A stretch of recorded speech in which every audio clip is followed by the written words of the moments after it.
Hello, my dear friends. Welcome back to the lecture series of Judicial Examination. I am Dr. Wasim Khan, Assistant Professor, Shri Shivaji Law College, Parbhani, Maharashtra, India.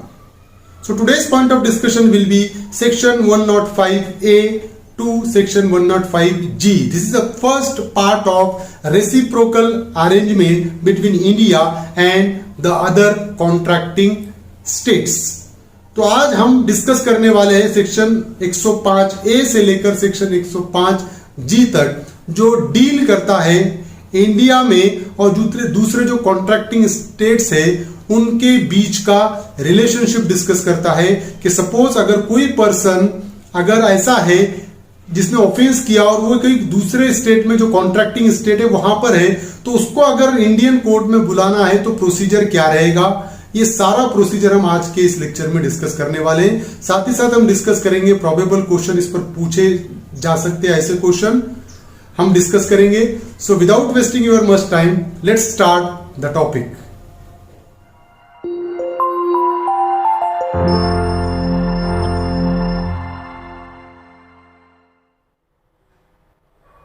Today we will discuss a new chapter, reciprocal arrangements for assistance in certain matters and procedure for attachment and forfeiture of property. Part first we will discuss. So there is a reciprocal arrangement between the two countries. दो countries में बाहमी ताल्लुक होते हैं, दोनों countries के जो arrangement होते हैं reciprocal arrangement, that we will discuss. So section 105A we will discuss the definition. In this chapter, unless the context otherwise requires, contracting state means any country or place outside India in respect of which arrangement have been made by the central government with the government of such country through a treaty or otherwise. तो contracting state का मतलब ये हो रहा है कि India ने जो दूसरे कंट्रीज है उनके साथ मिलके एक ट्रीटी की है या अदरवाइज एक एग्रीमेंट हुआ है सेंट्रल गवर्नमेंट का दूसरे कंट्रीज के साथ. तो जिस कंट्री के साथ कॉन्ट्रैक्ट हुआ है, ट्रीटी हुई है, that particular state will be known as a contracting state. Identifying includes establishment of a proof that the property was derived from or used in the commission of offense. So identifying का मतलब होता है establishment of a proof that the property was derived from or used in the commission of an offense. तो ऐसा proof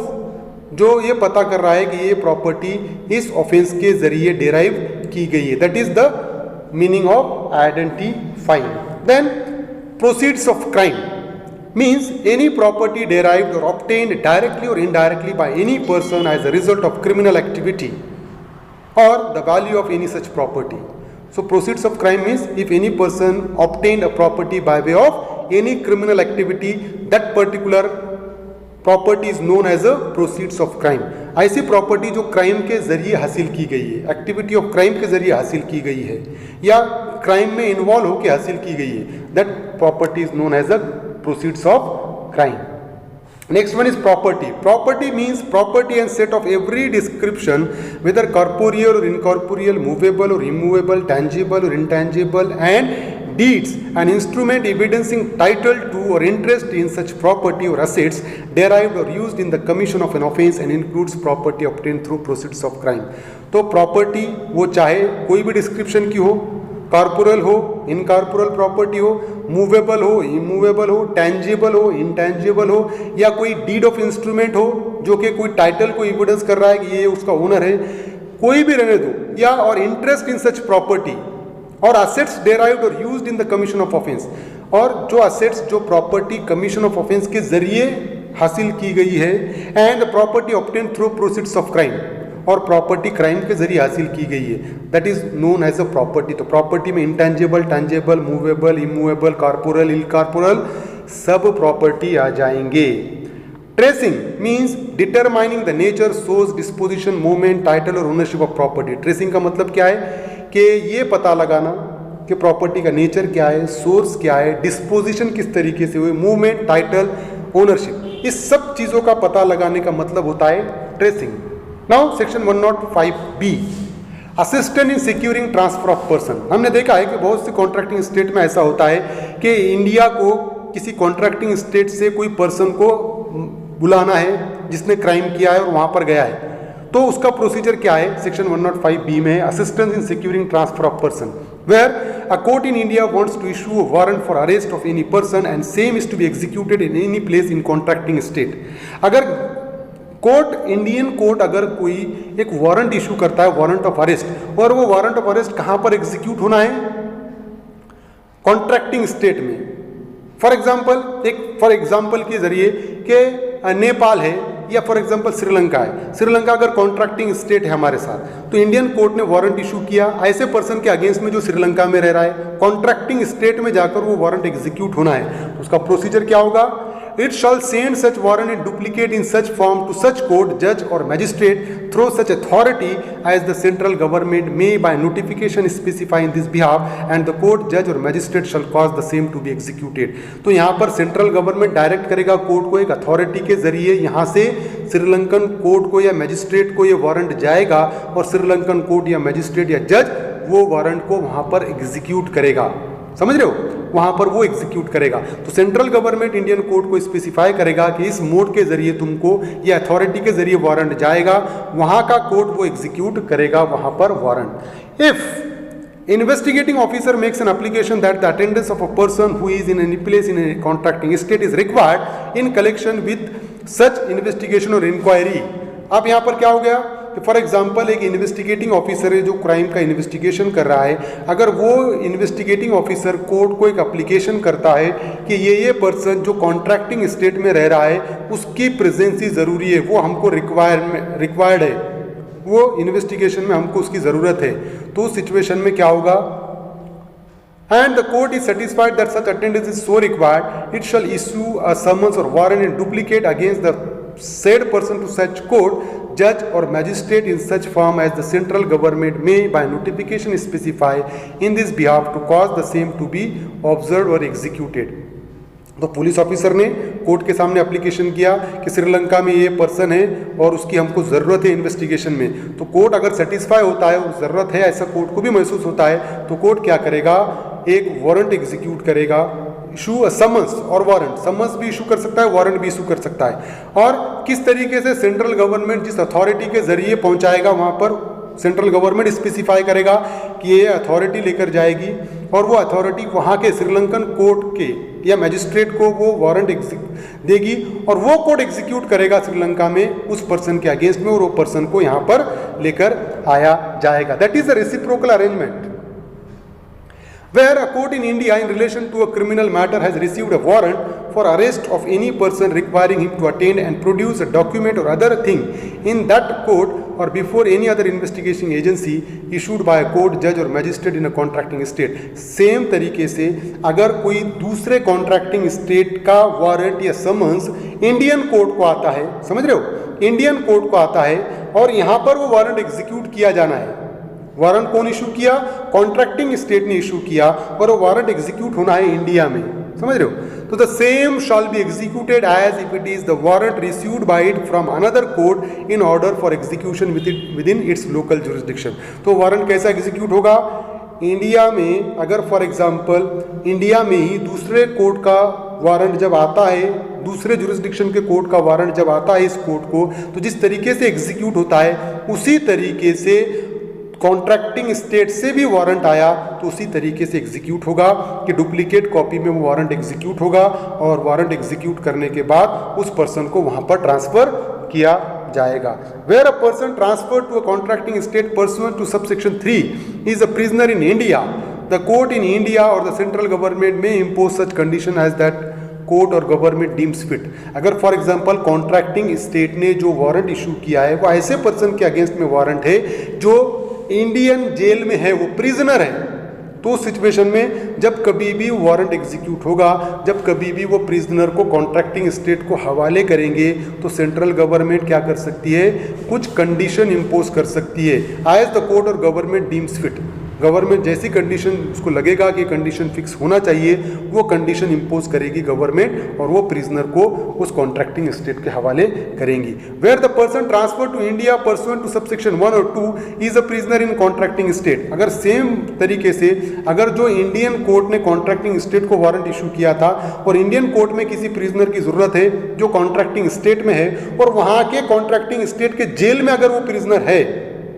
और वो prisoner की ज़रूरत है हमको हमारे कोर्ट में, तो कॉन्ट्रैक्टिंग स्टेट जब कभी भी उसको हैंड ओवर करेगी तो कॉन्ट्रैक्टिंग स्टेट भी कुछ कंडीशन इम्पोज करेगी, समझ रहे हो, इन राइटिंग, और वो कंडीशन अवॉइड करना पड़ेगा। So that is the procedure mention under section 105B assistance in securing transfer of person. Now section 105C assistance in relation to orders of attachment or forfeiture of property. For example, where a court in India has reasonable grounds to believe that any property obtained by any person is derived or obtained directly or indirectly by such person from the commission of an offence. अगर court जो India का court है उसको ये लगता है कि ये जो पर्टिकुलर पर्सन है जिसकी ने प्रॉपर्टी ऑब्टेन किया है, जिसने प्रॉपर्टी एक्वायर किया है, वो प्रॉपर्टी उसने एक ऑफेंस के जरिए ऑब्टेन किया है, उसने ऑफेंस करके वो प्रॉपर्टी को हासिल किया है, डायरेक्टली और इनडायरेक्टली ऑफेंस के जरिए वो प्रॉपर्टी को हासिल किया है। It may make an order of attachment or forfeiture of such property as it may deem fit under the provision of section 105D to section 105J. समझ रहे हो? तो कोर्ट क्या करेगा, कोर्ट को लगा कि ये क्राइम के जरिए प्रॉपर्टी हासिल की गई है तो वो कोर्ट ऑर्डर पास करेगा अटैचमेंट ऑफ प्रॉपर्टी का, कि वो प्रॉपर्टी को अटैच किया जाए, वो प्रॉपर्टी को सीज किया जाए, जब्त किया जाए, एज इट में deems fit under the provision of section 105D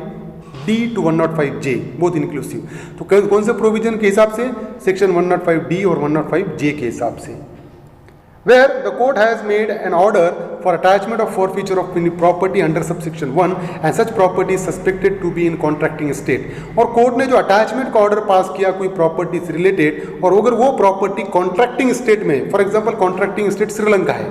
और कोर्ट को जो प्रॉपर्टी अटैच करने का है वो प्रॉपर्टी अगर श्रीलंका में कॉन्ट्रैक्टिंग स्टेट में है, तो क्या होगा, the court may issue a letter of request to a court or an authority in the contracting state for execution of such order.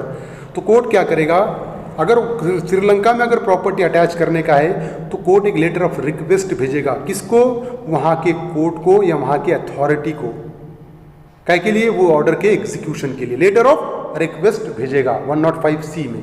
अब where a letter of request is received by the central government from a court or any authority in a contracting state requesting attachment or forfeiture of the property in India derived or obtained directly or indirectly by any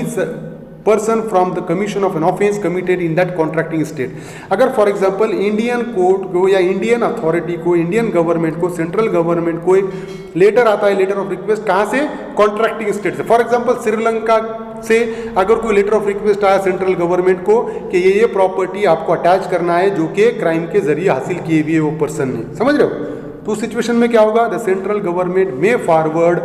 such letter of request to the court as it thinks fit for execution in accordance with the provision of section 105D to 105J। Central government अगर उसको letter of request Sri Lankan country से आता है attachment का, central government वो court को भेजेगा,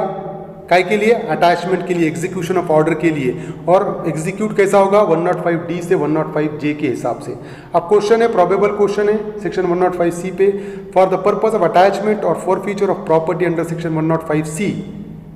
इन contract, if contracting state the court may be issue a order to a court of contracting state, issue a letter of request to a court of contracting state, issue a warrant for attachment of property, all of the above। We have already discussed कि जब भी attachment करने का है तो person क्या करेगा, letter of request, Indian government को अगर इंडियन कोर्ट को कोई प्रॉपर्टी अटैच करने का है श्रीलंका में तो इंडियन गवर्नमेंट या इंडियन कोर्ट क्या करता है, लेटर ऑफ रिक्वेस्ट इशू करेगा श्रीलंकन गवर्नमेंट को। तो issue a letter of request to a court of contracting state, B is a correct answer. Now section 105D identifying unlawfully acquired property. So the court shall under subsection 1 or on receipt of a letter of request under subsection 3 of section 105C direct any police officer not below the rank of sub inspector of police to take all steps necessary for tracing and identifying such property। समझ रहे हो कि अगर for example the court shall under subsection 1 और on receipt of letter of request under subsection 3, कि court को लगता है ऐसा कि एक प्रॉपर्टी है जो किसी क्राइम के जरिए हासिल की हुई है या कोर्ट को लेटर ऑफ रिक्वेस्ट आया है कॉन्ट्रैक्टिंग स्टेट से regarding the attachment of any property, उस सिचुएशन में क्या होगा, सच court will direct any police officer not below the rank of sub inspector. तो कोर्ट क्या करेगा, एक डायरेक्शन पास करेगा कम से कम कौन से पुलिस ऑफिसर को, not below the rank of sub inspector, कम से कम सब इंस्पेक्टर को ऑर्डर पास करेगा to take all step necessary for tracing and identifying such property, कि भाई आप सर्च करो, आइडेंटिफाई करो कि ये प्रॉपर्टी ट्रेस करोगे, ये जो प्रॉपर्टी का हमको अटैच करना है वो प्रॉपर्टी को ट्रेस करने के लिए, आइडेंटिफाई करने के लिए ऑर्डर पास करेगा वो particular court. The step referred to in subsection 1 may include any inquiry, investigation or survey in respect of any person, place, property, assets, document, book of accounts in any bank or public financial institution or any other relevant matter। अब जब police officer को direction पास करेगा court identify करने के लिए या property को trace out करने के लिए, वो प्रॉपर्टी जिसको अटैच करना है, तो उस सिचुएशन में पुलिस ऑफिसर जो स्टेप लेगा वो स्टेप में क्या होगा, इंक्वायरी, इन्वेस्टिगेशन, पुलिस इंक्वायरी करेगा, इन्वेस्टिगेशन करेगा, सर्वे करेगा वो प्रॉपर्टी को ट्रेस आइडेंटिफाई करने के लिए। In respect of any person, place, वो क्या कर सकता है, किसी प्लेस की इंक्वायरी, किसी पर्सन की इंक्वायरी, किसी प्रॉपर्टी का सर्वे, किसी प्रॉपर्टी एसेट्स का सर्वे, डॉक्यूमेंट का सर्वे, बुक ऑफ अकाउंट का सर्वे कर सकता है पुलिस ऑफिसर, काय के लिए, for the purpose of identifying that particular property. Sub clause 3 deals with any inquiry, investigation or survey referred to in subsection 2 shall be carried out by an officer mentioned in subsection 1 in accordance with such direction issued by the said court in this behalf। जो कुछ भी inquiry investigation करेगा वो police officer वो किस तरीके से करेगा, जैसे डायरेक्शन कोर्ट ने दिया है उसको प्रॉपर्टी को आइडेंटिफाई करने के लिए जो सर्वे के, उसी हिसाब से वो सर्वे या इन्वेस्टिगेशन या इंक्वायरी करेगा। अब 105D पे प्रोबेबल क्वेश्चन है, which of the following steps can be taken by police officer under section 105D for identifying unlawfully acquired property? Can conduct inquiry, can conduct investigation, can conduct survey, all of the above। तो identify करने के लिए police officer inquiry भी कर सकता है, investigation भी कर सकता है, सर्वे भी कर सकता है। So the correct answer is all of the above। Section 105E,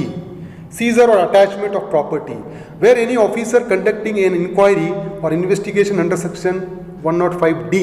has a reason to believe that any property is likely to be concealed, transferred or dealt with any manner which will result in disposal of such property।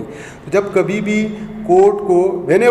where any officer conducting any inquiry or investigation under section 105D, जो police officer 105D में inquiry कर रहा है या investigation कर रहा है वो प्रॉपर्टी को आइडेंटिफाई करने के लिए, अगर वो पुलिस ऑफिसर को ऐसा लगता है कि जिस प्रॉपर्टी को आइडेंटिफाई करने की वो कोशिश कर रहा है वो प्रॉपर्टी को कोई पर्सन छुपा रहा है, कंसील कर रहा है, या वो प्रॉपर्टी को ट्रांसफर करने की कोशिश कर रहा है, तो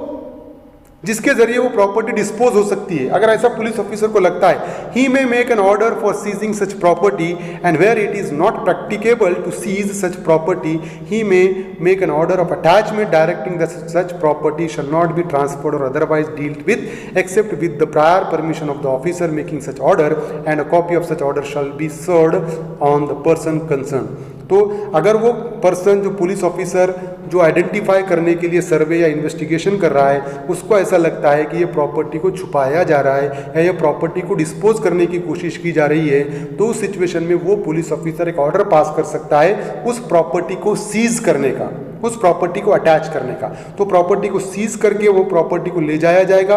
अगर वो प्रॉपर्टी को अटैच फॉर एग्जांपल सीज नहीं कर सकते तो उसको अटैचमेंट करके एक जो पर्सन के पोजीशन में वो प्रॉपर्टी है उसको डायरेक्शन दिया जाएगा स्पेसिफिक कि ये प्रॉपर्टी को आपने डिस्पोज नहीं करना है। Likewise any order made under subsection 1 shall have no effect unless the said order is confirmed by an order of the said court within a period of 30 days of its being made। तो ये जो order जो पास किया था scissor का वो police officer ने किया था। अब वो पुलिस ऑफिसर ने ऑर्डर पास किया और प्रॉपर्टी को सीज करने का, तो वो ऑर्डर को इफेक्ट नहीं रहेगा। कब तक नहीं रहेगा? 30 दिन के अंदर, जब तक वो ऑर्डर को कोर्ट अप्रूवल नहीं दे देता।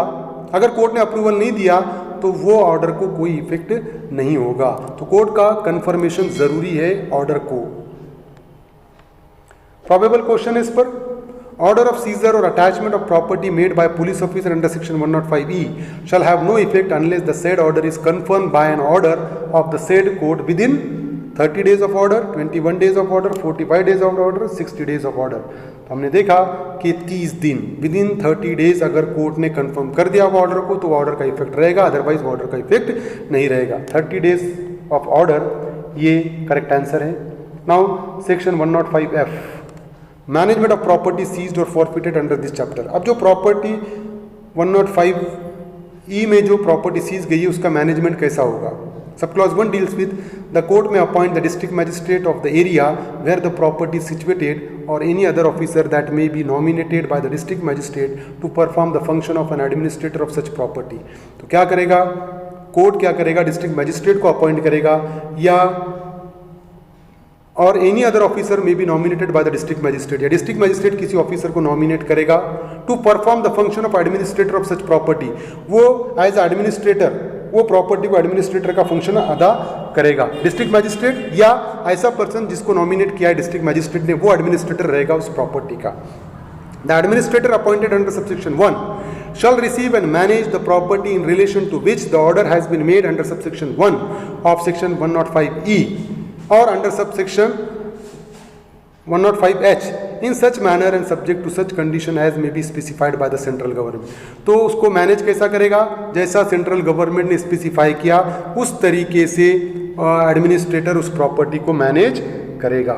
The administrator shall also take such measures as the central government may direct to dispose of the property which is forfeited to the central government, है ना। तो एडमिनिस्ट्रेशन क्या करेगा, वो सारे स्टेप्स लेगा